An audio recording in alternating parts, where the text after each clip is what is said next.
Hello, బాగున్నారా? అవునా, ఏం ఫోన్ చేసినావు? మా కోడలు సీమంతం ఉంది, రేపు రండి అందరు కలిసి. అవునా వదినా, ఎంత మంచి శుభవార్త చెప్పినావు. మరి నీ కోడలు ఎప్పుడు చెప్తా వదినా శుభవార్త?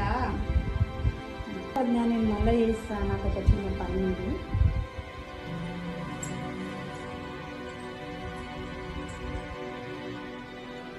ఈడకి వెళ్ళేసి వస్తున్నావు మహారాణి ఇప్పటి వరకు? అది అత్తమ్మ, మా ఫ్రెండ్ది సీమంతం ఉంటే వెళ్ళేసి వస్తున్నాను అత్తమ్మ. ఫస్ట్ నీ కడుపులో ఒక కాయ కాసేటట్టు చూసుకో, బయటికి పోతే తల కొట్టేసినట్టు అవుతుంది. అందరు అడుగుతారు, మీ కోడలికి ఏమన్నా ఉందా, మీ కోడలికి ఏమన్నా ఉందా, సమాధానం చెప్పలేకపోతున్నాను. చీచి, నీది ఒక బతికేనా?